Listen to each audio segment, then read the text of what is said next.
This is my little tribute to the people that died on the Titanic. The Titanic hit the iceberg in a few hours from now 100 years ago.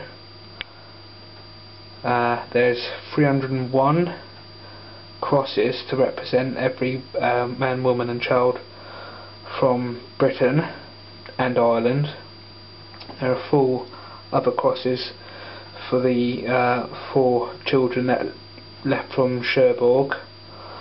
There are 26 larger crosses to represent every other country that was affected, and there's 1 cross for all the crew members.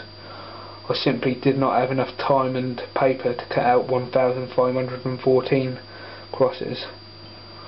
I'm going to put these all in a glass jar, and then me and my friend are going off to Southampton for a Titanic Vigil, and I'm going to throw the jar into the Southampton water where the Titanic sailed from. Well, this is my little tribute capsule. I've just inscribed it with in memory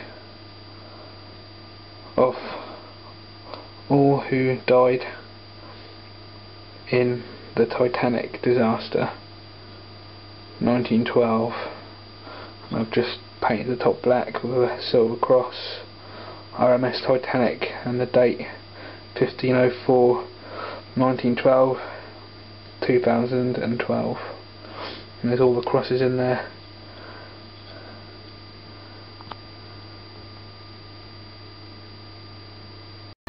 So we're now in Southampton East Park, and paying our respects to the people who died aboard the Titanic, which 100 years ago would have now struck the iceberg about 8 minutes ago, and these lights represent the length and the width of the Titanic. So got the one side here. It's actually not really as wide as I thought it might have been.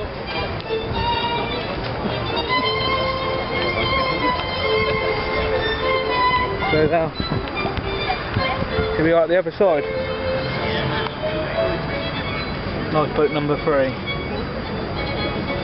Capacity 65. This lifeboat left with 39 on board.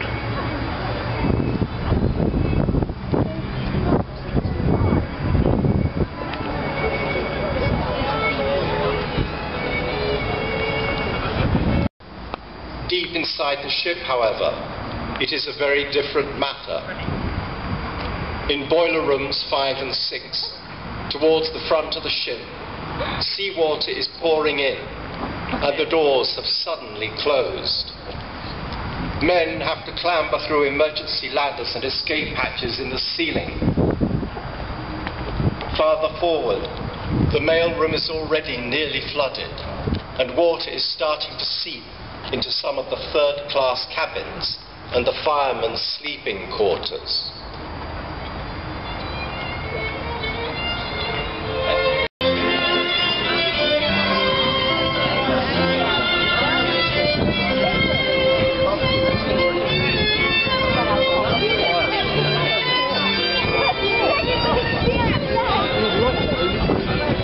It is midnight, the morning of the 15th of April.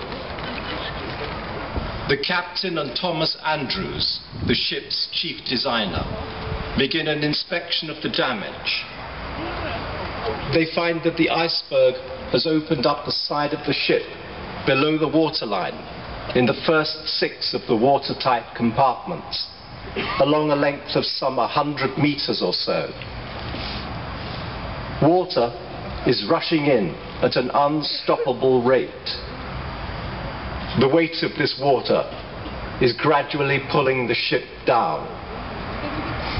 As one compartment fills, water begins to spill into the next, and then the next, and then the next.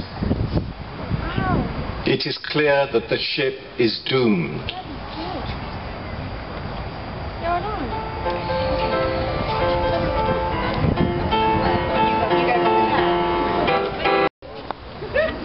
Captain Smith orders lifeboats uncovered and crew mustered.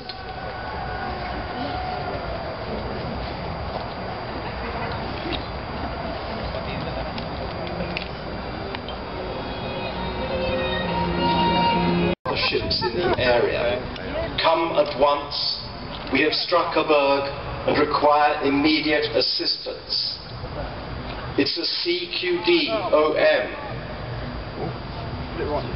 Several ships respond immediately and change course towards the Titanic. They are all several hours away. The Carpathia, which did not hear the first distress call, responds that she is 50 miles away and coming as fast as she can. First lifeboat, number 7, is launched on the starboard side, with only 28 of 65 places filled. The order for filling the boats is women and children first. The first half a dozen boats have almost entirely first-class passengers and crew members in them.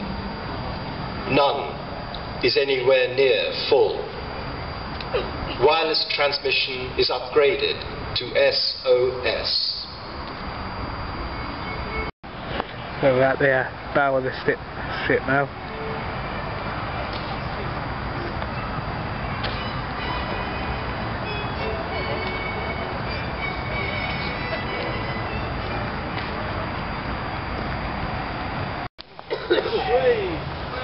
That must be like done by a button or something. Yeah, ropes. Yeah. Rope.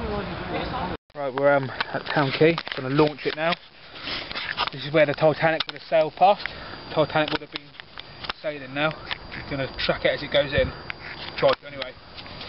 3, 2, 1. Rest in peace.